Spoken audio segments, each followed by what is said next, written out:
the EZANZ podcast. As always, thank you for coming. We're excited you're here. We've got a few things that we're talking about this week, some special guests today as well, which I'm really looking forward to. So we're going to start off with talking about some of our favourite Windows apps. Absolutely, our top three Windows apps. I'll say top three now. We'll get that instituted. I've got to say, Hannah, and I'm derailing this podcast already. It's been like 30 seconds. And into it, crushed it. We've obviously, we're naturally hyped people. Yeah. But Hannah was typing away on her computer and I got the camera set up and you just went from 0 to 100 really fast. Boom, here we go. I am here, I'm ready to rock. That is definitely a weird thing. And obviously when we're doing the podcast, when we're out doing trainings and stuff, we become these bright, cheery people. And it's really funny when I do it by accident and other things that I do, as soon as I go to one of Steph's work do's, I'm totally all over it. Us completely. We went to see Phil Collins at the Mission in Napier, this was a couple of months ago, but Graham went for a really risky parallel park. He could have just been. I hate so that. I was out there directing him, and these people were just giving me stick as they were walking past, being like, "You'll never fit in there. No one will be able to get out. Don't do that." And I just went into full "Don't worry about it, sir. We've got it covered." And Graham was like, "Who are you? I've never seen that person before." And my parents were just in the back seat being like, "This is priceless. This is golden." So further derailing, on the topic of reversing and parking and stuff, I once had someone guiding me in, but I had a reversing camera, and I was like, this guy's trying to be really helpful. I don't want to be. There is nothing worse. Anybody watching this, if you're one of those people, just don't do it. There is nothing in I get it. I think I probably get it more because I'm a woman. People do that kind of stuff. But just when they come out of nowhere and they're like, "I'm going to give you directions." No, mate, didn't ask for them. Leave me alone. Yeah, definitely. Unfortunately, I think you're right. In a car park and they're like, "Come on, love, it's all right." I'm like, "What are you doing? Leave me in a Mazda alone. I've got a small car. Yeah, I don't need your help." Yeah. So good work. Back on track. topic. Sorry, we did a bit of a rant today. So we're doing our top three Windows apps. Next up, after that, we've got some very special guests. As I mentioned, Deborah and Clive offering us favourite people. Some of our favourite people, offering us some awesome office hints and tips. And lucky last, I'm going to do a game review. And I'm very excited about it. Yeah. Watch out. Good luck. Test your patience. I'm looking forward to this. I really am. I'm not going to be around while that part's getting filmed. Yeah. So it'll be a surprise for everyone. I'm glad it's being recorded so I can catch up. We'll see what happens. All right, so let's start with our top three favourite Windows apps. We'll do one for one. Yeah. All right? I want you to start it, just in case. All right, got to launch in. Number one, favourite app on any device that I use has got to be Spotify. Love it. Just love Spotify. Love being able to listen to music anywhere and everywhere. And interestingly, I was really against Spotify for a very long time. I buy vinyl. I'm one of those people.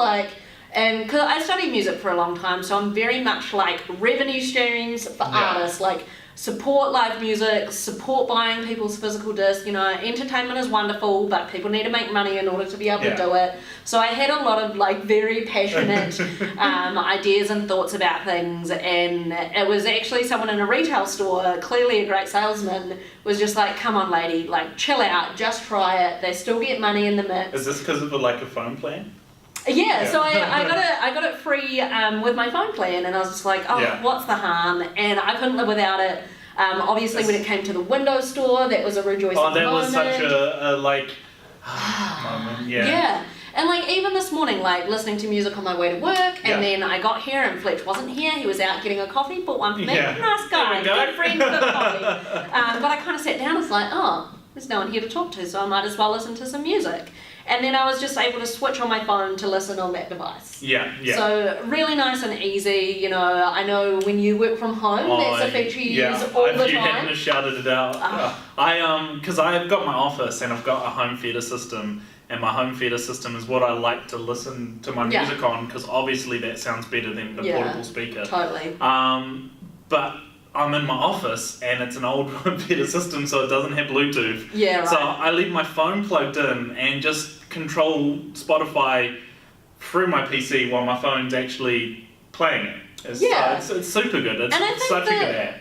Through like a lot of other things we've talked about, that great connectivity that Windows has with iOS and Android, and like that's not a Windows thing, like that's a Spotify app thing. But I do love being able to use kind of devices together, and the way that I want them to. Like even just like making playlists, being able to share them, making it work for you, right? Making it work for me, and I'm all about it. Like I'm very particular about things. I like doing things my own way, so I like having an app that'll match that. And I just like being able to discover new stuff. I really like, the daily mixes that Spotify makes for you. I found some really cool new artists to sink my teeth into. So Spotify's got to be number one. That's favorite good. app all the time. I'm glad you said Spotify because I just assumed you would. So. Yeah, great. We want to talk about as many as possible. So I've got one, and I'm gonna, you know what? I wanted to hit you guys straight out of left field. Although the more I've talked about this app, the less this is probably going to come straight out of left field, and it's just me being in the dark for a while. Yeah. But I'm going to talk about the Honey app. Yes. So technically it's an internet extension, but because of the way the Windows Store works, you download it through there, like an app. So I'm counting it. It's definitely... is that fair? That's totally fair. And I think that leads us on to like a really cool point in the Edge browser. Of course, there are some changes coming to the Edge browser soon that we're definitely going to talk more about, not on this podcast, but later on. But in terms of how extensions work and how especially it works with things like Windows 10 and S Mode, having them all available through the store, whether it be your ad blocker, your Grammarly, whatever it is that you personally use, having that through the store and that connectivity is pretty damn awesome. Such a good point, especially the Windows 10 and S Mode point. People need to remember that one. Absolutely. But Honey is awesome, man. It's changed my life over the last few days. Or not a few days, it's been a few weeks now that I've been using it. Hannah knows all about it. Love it. But Honey is it's an extension that when you're going through a store, like a website, and you're purchasing stuff, whether it doesn't really matter what store you're on, it could be anyone.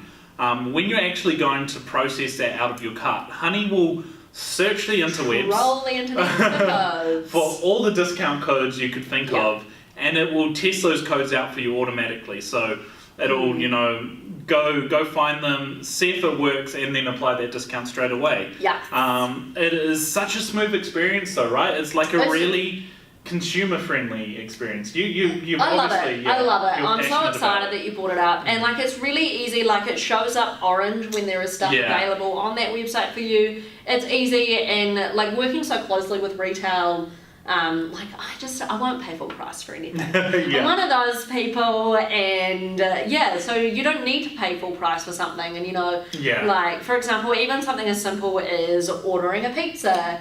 Like I'll go to their Facebook page and I'll scroll down and be like, I haven't done that yet. Like I know Help Pizza in New Zealand, they really frequently put up like it's a rainy day, so get free delivery, those kinds of things. So I used to be like, no, hold fire, I'm gonna get some free wedges today, don't worry about it. And I'll go through and I'd look up online, so Honey does that for you, which is very cool. And like in terms of that consumer experience, if you do have a website like How's Pizza and like there's 20, 30, 40 codes that Honey finds, it won't just like make you sit there for 5 minutes as it tries every code. It'll try like 10 codes, and that takes about 30 seconds. And it'll actually say to you, hey, like, we've found a boatload of codes. Do you want us to keep applying it? Or do you want your time back? And I think that's like a really cool thing, because you like depending on what you're doing, if you're like rushing out the door, it could be really painful to wait for it, but most of the times I'm going to tell it to keep applying anyway. So if you haven't got it, definitely check it out. It's free, and it saves you money. Like, how can it be better? It's a really quite a strange thing to explain the concept of, right? You're just like, it's free and it saves you money. Like, sounds too good to be true, but it's not. It exists and it's real, and it's very cool. On the theme of working smarter, not harder, I think all of mine actually cater to those. That's my life motto, and I like to adopt that. My second favourite has got to be the Xbox app. I like this. I like it a lot. I dig it, and it's been something that obviously in my new life as a gamer I've come to appreciate more, and I actually understand why it's useful now. Yeah. So my key shout outs to that, I think I've got kind of three main ones. First of all is Game Stream. I did talk about this before. Over Christmas, when we went down to visit my parents, we were still completely obsessed with Fortnite. Still completely obsessed with Fortnite, but it's kind of slowing down a little bit. I've got Peely now. If anyone doesn't know what it is, I'll put a picture here, but it's Fortnite highlight. Anyway, so being able to game stream from your Xbox to your Windows 10 PC, it is something that is surprisingly simple to do. It's something that I've talked about for 3 years since Windows 10 first came out. It's been available for that long, and not enough people know about it, and not enough people know how simple it is. So it's really basic, and if your Xbox and PC are connected on the same network, you can find that Xbox One X, hit stream, and off you go. So really quick, really easy, saving time. Not everybody has multiple TVs in their house, because why do you need to? But even, like if you're, the big fact out there nowadays is that people now watch more footage of games than they play a game, right? That's nuts, eh? It's nuts, but you can actually watch footage of games being played through the Xbox app, just like you can on the Xbox. Can. Because that was one of my other points, my friend, is Sorry, I'm doing it to you. It's alright, it's classic. Like when we film our game reviews and stuff, previously, because I didn't know any better, I was recording it just to my console, then I'd upload it to OneDrive, and then I'd download it from OneDrive, and like we're talking 10-minute clips, and having, you know, at least a solid amount, because we want to show you guys as much game footage as possible. Instead now we just upload to Xbox Live, and then you can download it from the app. And it takes out that step. It's super nice and easy. It makes doing game reviews for you guys a whole lot easier, which is really nice. You can share that content with your friends as well. Can I steal one more point from you? Yeah, I still have one more, and if still got, it's probably going to be the same. You can do it. Yeah, are you sure? Take it away. Okay, so I get really addicted to a few games of trying to get all the achievements. Okay. And I've been doing that. It's not the same one. That's good. That's good. But wait, there's more. And obviously we filmed Humans Fall Flat not too long ago. And since then, I've had people over and played it. Sorry, Hannah. Played it. Paul wasn't invited to play for the podcast. Wasn't invited to play at Fletcher's house. It's alright, he bought me a coffee. I made up for it. Covering all the bases.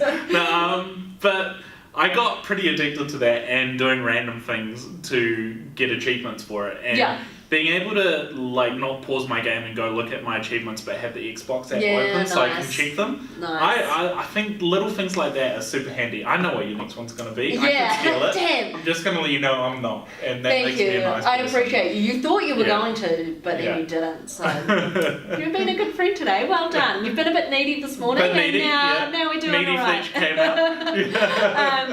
So my other favourite with the Xbox app is being able to install stuff from far away. So for example, today we've been like, oh, what game review should we do? Or, you know, we want to do a stream later in the week, which is going to be coming at you soon. And we've discussed it at work. Oh no, it's not installed on my Xbox yet. Don't worry about it. You can go on through the Xbox app and install those on your console from at work, and it will install at home. And redeem codes. Sorry. So Game Pass, Xbox Live, whatever it is. Obviously, this app is a hell of a lot more comprehensive than what most people think. So that's absolutely, it is one of those random things that are pre-installed on a Windows 10 device, and you kind of look at it and go, I don't play games, I don't need that.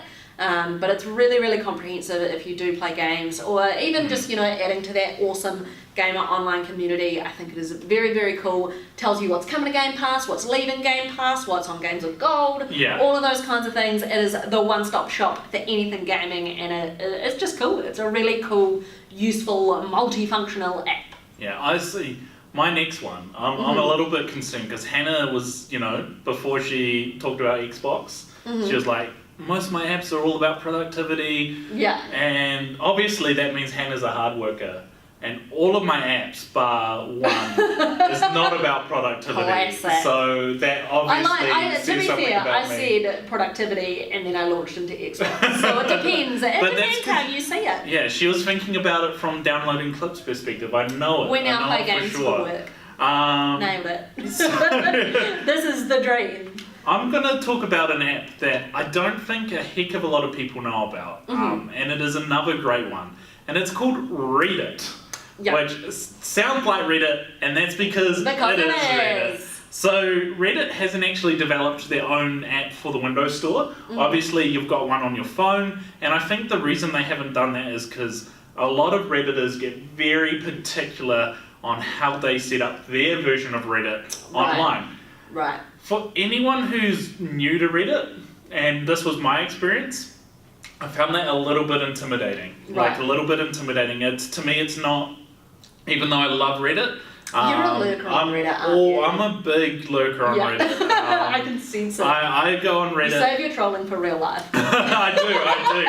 I look through Reddit. I'll only ever help out if I see someone who's going to waste money on something. Yeah. That's where I'll put my 2 cents in. But so I'm on there more than I'm on Facebook. Hey mate, get the honey app. Thanks, bye. There you go.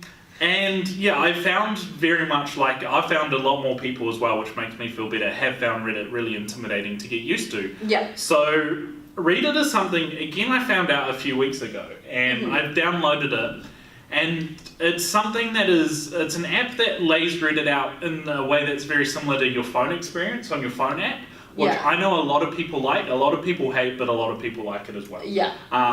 So I'm one of those people who like it, so I spend more time on my phone on Reddit than on my computer, which is usually the opposite way. Yeah, to a lot of people, right? To a lot of people, and to what I do with other apps.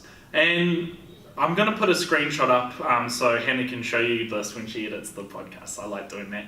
But it has your phone feed on one side, but then it has the actual Reddit content on the right-hand side. So you can click through different posts really quickly and get a nice big picture of what's actually the post is actually of.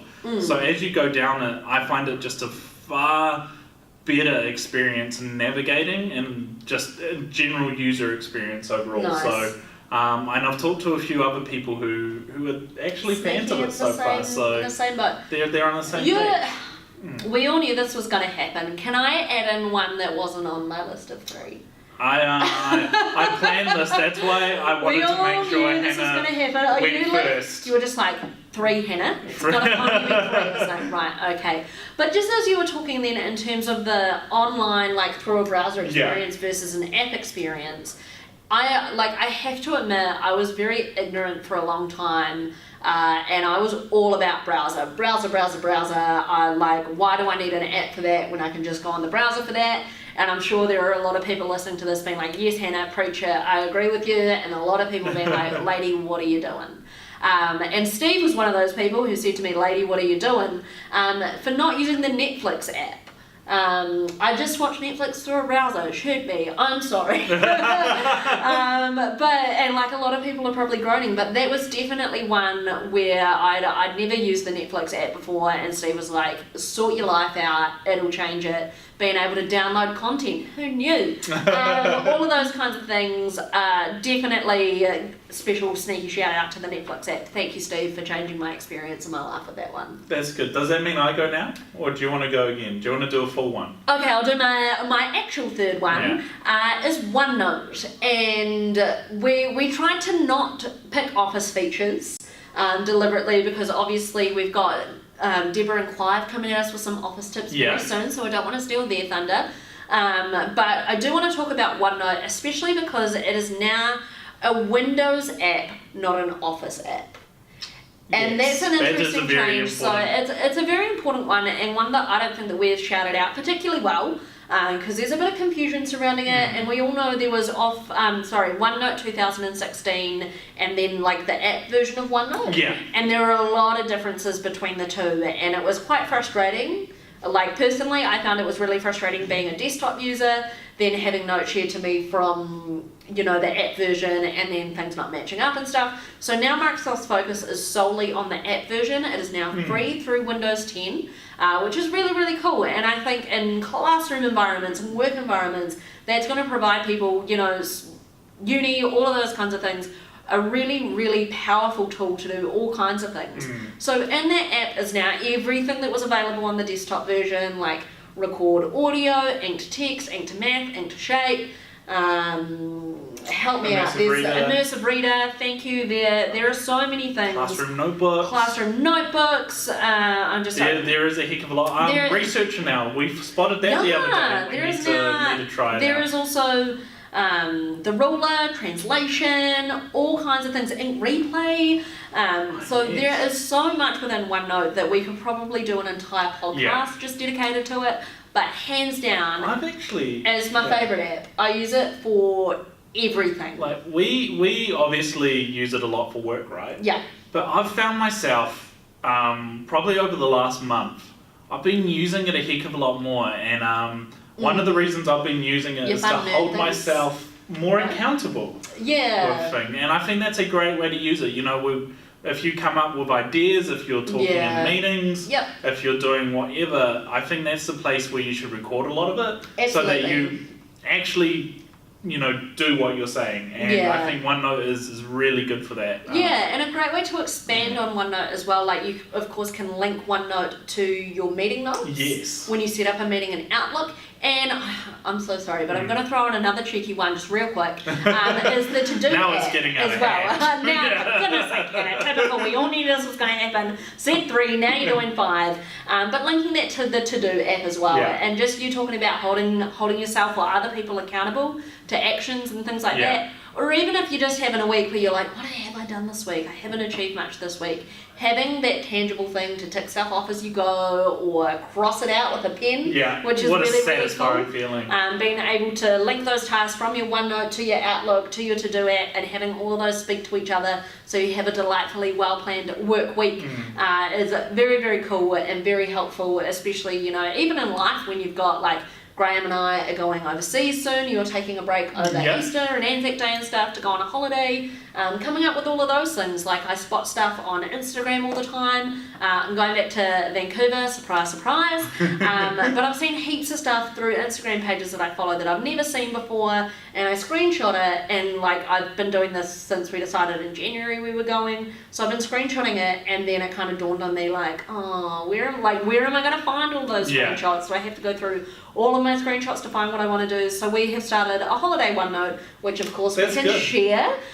And then all of those things that, as soon as I've said Vancouver, I'm probably going to get 100 ads pop up through my various social medias because they're always listening. But all of those kinds of things are a place for Graham and I to share that. So productive for work, productive for life. And I'm going to stop talking now because Fletcher has his third one, not his fifth one to share. Yeah, my third one, and it's probably the most productive out of all of them that I've got to share.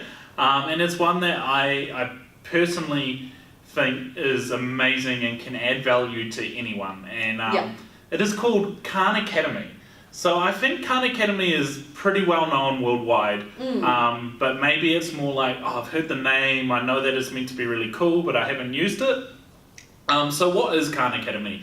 It is like an awesome library of videos made by very learned, that's an actual word, learned people, like professors, teachers, LeBron James, Pixar. Professors, teachers, LeBron James. All sorts of people. That was one of my favourite sentences I've ever heard you say. Wonderful. But it's a genuinely awesome app, and it's obviously very targeted at that education space, right? Yeah. Because it had, all the videos are on like math, science, arts and history, computing, test preparation, or just some really cool talks and interviews. Yeah. But I think anyone who wants to kind of like better themselves, mostly academically, or even with soft skills, it's a really cool app to go onto. I was just, when I first found out about it, I went into the math section to check it out, because I think we both had bad experiences with terrible math. Terrible at math. I'm so bad at math, and I just, there is nothing that makes me want to be better at maths, which maybe this app could help me with. Yeah, 100%. And I think it's one of those things that like, not happening anytime soon, but like, eventually if I have children and they ask me to help them with their homework, I'll be like, dunno, can't help you, sorry. Like, have you tried the internet? Dunno. Because I enjoyed maths, like initially, and then when I got to high school, I had as soon as like algebra thrown into it, I was like, nope. And just teachers that couldn't explain it the right way and stuff, right? But Khan Academy's videos are done really well, I think, in catering for multiple learning styles, even though it is in a video format. Right. They have inking. Right. They use inking Wonderful. to diagram things. They have a really great way of explaining it. So it's visual, it's audio, audible. You could be taking notes as you go through and copying them. So, getting into that as well, repetition. And it is ridiculously comprehensive. Like, it's actually hard to tell you how comprehensive it is, because it goes from kindergarten right up to let's find something that's a big word that I don't know. Let's find a big word. Multivariable calculus, differential equations. There is a lot. This is the first time you've seen it. Sorry, I'm not wearing my glasses, so I looked over. I was like, does that say Nimbus? No, it's a Harry Potter word. Nimbus 2000. Nimbus 2000.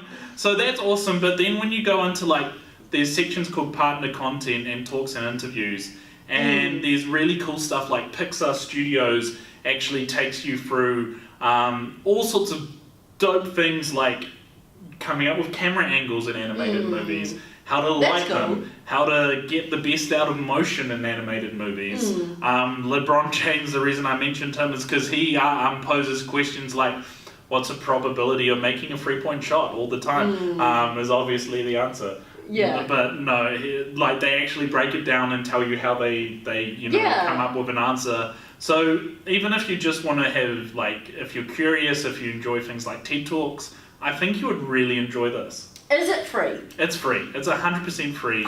That's amazing. That's really cool. It's really cool. It's definitely one of those apps that I've heard about, but I've never actually looked at. So maybe I'm going to take myself off and learn something new today. Absolutely. I think everyone should just have a look at it, because I think there'll be some sort of video in there that you'll probably just want to have a look at because you're curious. Yeah. All right, awesome. Well, they were our top 3/maybe 5 favourite Windows apps. We'd love to hear from you guys what you enjoy using, because I'm all about adopting new things in my day-to-day to work smarter, not harder. Don't know how many times I've said that so far in this podcast, but I think it's important, and we love learning more from you guys as well. So please let us know in the comments below. But for now, let's hand over to Deborah and Clive to teach us some more about Office.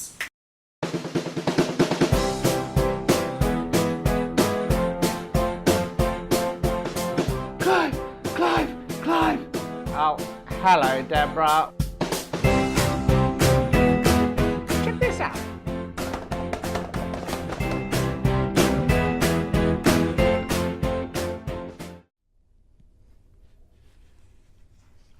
Hello there, and welcome to the Expert Zone store. My name's Clive. How are you?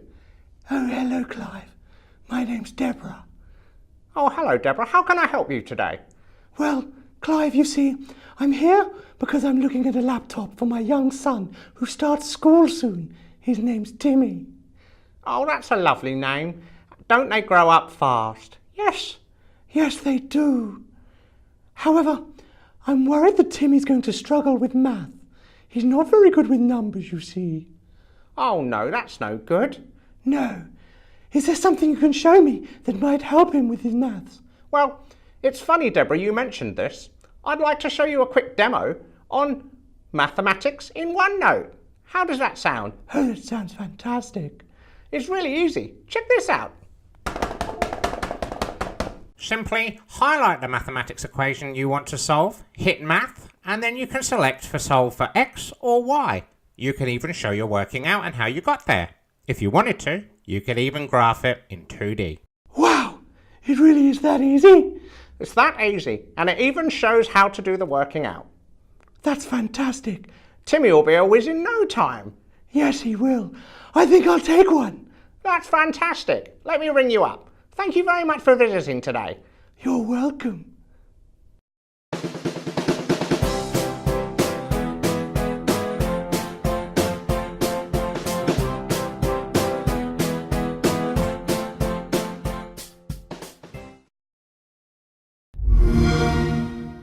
The Lego Movie video game. Just like the film, the game is one of those things that's kind of for kids, but is actually equally as fun for adults.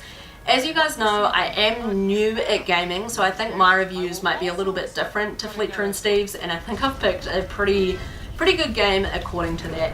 So I'm someone who doesn't like story-driven games. I'm not like Fletch, sorry Fletch, but I prefer to have, you know, a little bit of context and then get straight into it. And that is what I loved about this game, is that it kind of gives you, you know, a fun little movie bit and then you go straight in, and that's where it actually tells you what the controls are. So like most games, it's A to jump, and then B to build, X to smash things up, and then Y to change character. As many of you guys have asked about, this game is a local multiplayer game. So as I said, for the school holidays, whether your kids are playing with siblings, friends, or even you, it's really nice and easy to be able to play together. So all you need to do is turn on another controller that's connected, hit a button, and it will add another character into that game, and you actually play together, which I really like. So even if you are just playing by yourself, there are some instances where you do need to kind of change between characters and complete a task together. So what I did like about this game, not necessarily as an adult, but for, you know, younger kids playing it and stuff, is that there are definitely some very educational moments within this game, which I wish my mum knew when I was a kid, because she thought all video games were just shooting people and breaking things. So there are a lot of, you know, learning moments in it and cool little elements. So as I said, there are kind of cutscenes, and then it gives you a very direct path on what it is that you're actually supposed to be doing.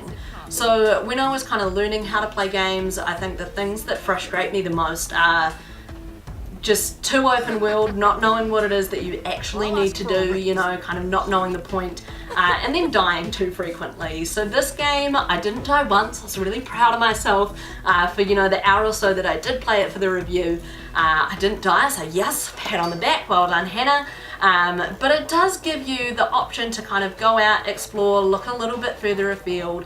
But for example, with sort of the Lego pieces that you follow, there are green ones that set you on a definitive path that will lead you to the next little mission that you get. And what I like about the missions is that they're short, they're quick, and they're relatively easy to do. So as you go through, it will kind of prompt you to say, like, you know, this is the challenge that you have, whether it be demolishing something, you'll need to get a jackhammer, and X is what you use to demolish that building. So if you kind of go near enough to the building that you need to get rid of, it will tell you, hey, X is what you need. So it gives you those prompts, and I think that, you know, either for new gamers like myself or for kids, that's something that like really settles you into the game really nicely. So I really enjoyed that part of the game to make it easy to play. So on a gameplay scale, out of 5 Ninja Cats, I'm absolutely gonna give this game a 4. I would give it a 5, but I think everyone would make fun of me for giving something too high of a rating. But I think that there were definitely elements where it was really clear what you needed to do. I don't know if it was just me, or if there are, like, some things I found a little bit, like, derpy. Like, I'd go to kind of jump up on something and it would be too hard, and like there was one point where there was sort of an arrow pointing to what I needed to do. It was on the back of a truck. I tried to jump up on the truck multiple times, but I couldn't. So what I actually needed to do was bulldoze something, so a step ladder came up and then I could jump up. So, but that's just not making the game too easy, right? So there are definitely some elements where it tells you what to do very directly, but some things that you need to discover for yourself. So there's a really cool element of, you know, this is your task, this is how you do it, but wait, there might be some sneaky things in there. So I think definitely for gameplay, it deserves a 4. I think that it's fun, it's simple, but it's not too simple. Like, it's not mind-numbing, you know, as an adult playing this game. So I think that it'll be a really cool one to pick up 2 controllers and play alongside your kids as well. Another really cool touch, I think, you know, for parents and kids, that's kind of very nostalgic, and brings up that physical term that we used on last week's podcast of having that physical and digital, is that there are parts where you need to find like the instructions for something and how to build it, and that's like the booklets that you get in like a physical Lego kit, and then you need to select the pieces that go in place that the instructions are telling you. So once again, a cool little educational moment, but it's really bringing into what we actually all know and love about Lego, which I thought was a really nice touch to this game. In terms of graphics of this game, I think it's really cool. I really like how the Lego movie itself was made and how it's very true to what Lego is and how Lego moves, and the colours are awesome. It's nice and bright, but I'm gonna give it a 3 out of 5 Ninja Cats. While I think it's really cool for the style it's in, I don't think there's anything like particularly impressive about this game. It's cool, not putting it down by any means, but as I said, you know, it's nothing that's going to win awards for its graphics, but the way it is done and the style that it's in is very, very cool. So storyline is our other thing that we're going to rate it, and I don't think I've played enough to give like a full, like I haven't finished the game by any means, so I don't think I can give it a fair and accurate rating on its storyline, but because I did say I liked the way the game was constructed, I'm also going to give this 4 out of 5 Ninja Cats. What I like about the storyline of the game, as I said, it puts you on a very direct and clear path for what you're doing. It relates to the movie. There are some really fun things from the movie that come into the game, whether it be, you know, the characters that you unlock along the way and how they interact and the skills that they have and what they need to do. I think that that's really cool and sort of bringing up the memories from the movie, and I think it's a great thing to play obviously before the second movie is about to come out as well. But I think overall as a game to just download from Game Pass, pick up a controller and play it as an adult, super fun. Like, super fun. It laid me a really clear path of what I needed to do. It was cool to interact with. Obviously there are things that will get you points, and what I like about the way that how the Lego games are structured is, for example, when you complete a level, it then unlocks that level to kind of have a free play mode. So if you didn't kind of reach 100% in that level, there were things you missed, you can actually go back and do that as you wish, instead of just progressing forward. So I know a lot of people who will play games start to finish and try and get better every time they do it. I like that, you know, especially for who I think this game is targeted to, that you can kind of go back and do that as you go. So I hope you guys enjoyed this game review. I hope you guys will download and give this a hoon. I think for anyone, it's a really fun thing to just pick up and play. As I said, it's not at all complicated. It puts you on a really clear story path, but it's really active. It's really cool to participate in. There's jackhammers, there's smashing things. You know, I'm sure as much as we all enjoyed building things out of Lego, I know that we all enjoyed smashing it up. My older brother is such a huge Lego fan, even as an adult.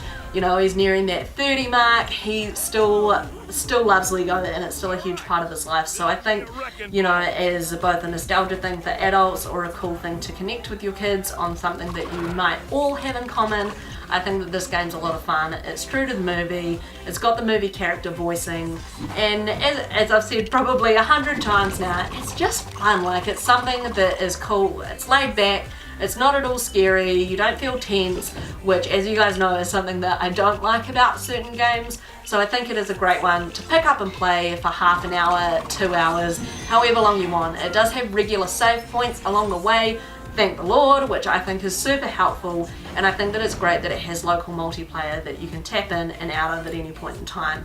So, you know, if you're super busy trying to get the housework done or those other things while you're off work over the school holidays, but you want to spend some quality time doing something that your kid might be interested in, I think it's really cool having that functionality as well.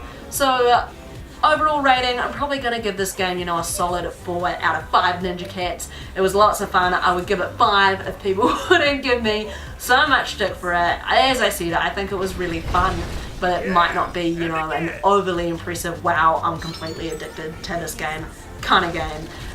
Download it from Game Pass. I hope you guys enjoy it, and let me know in the comments below if you've played it as well and how much you liked it and what you liked about it as well.